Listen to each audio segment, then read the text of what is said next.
So when we talk about the loop up the wall technique, this is a common technique that a lot of people use, and simply all you have is a loop that gets placed up the wall to allow the nozzle member to advance, whether down a hall, up a set of staircases, or down a staircase to the objective. And the thought process is that as he moves forward at his rate of speed, I, as the backup member, being at the base of the staircase, can simply put this loop back up the wall to give him the freedom of moving at his speed while allowing me the ability to move and gather more hose and bring it to the base of the steps so that we can move this line effectively and transition from the first floor to the second floor, or from the first floor to the basement in as fluid a motion as possible. It's relatively easy to do.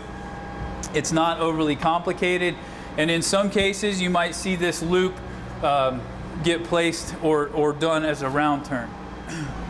When we talk about utilizing the round turn for the advance up the steps, one of the things that becomes problematic is the round turn can be great for trying to advance line as a backup or a corner member from one floor to another. However, the round turn as making the initial advance up the steps can be problematic, because what you see here is you have a nice big loop, but as our nozzle member advances up the steps, and I'm going to have you go ahead and do it, Evan,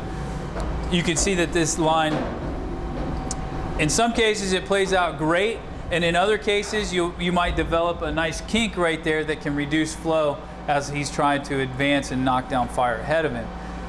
Typically we see that more with lower overall total engine discharge pressures. In this case, we have a combination nozzle on the end of 1 3/4 hose line. We're being pumped at about 150 psi. We don't have that issue here, but it is a possibility and a concern. So we need to be thinking diligently about managing our kinks, and anything that we can do to reduce the likelihood that we're going to develop a kink, particularly in the initial advance of going from one floor to another or transitioning between floors,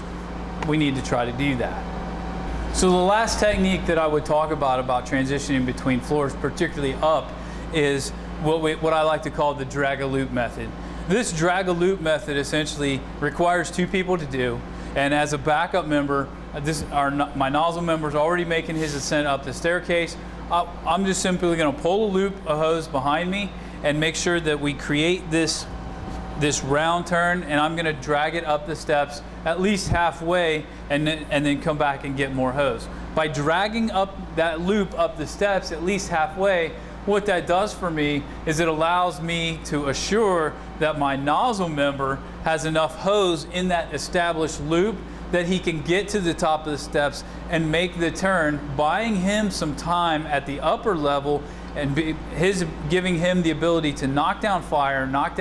and cool that environment ahead of our advance, protecting anybody else who might be operating on the second floor, as well as give me, as the backup member, the capability to come back and get more line in a low manpower situation. If we have the ability for both of us to be up on that floor we're transitioning to, great. If you might be riding 1 officer and 5 firefighters, you may have 1 officer and 2 firefighters. And I would say that in a low manpower scenario, anything that we can do to make this advance more effective and safer for the whole crew, as well as those who are operating in and around us,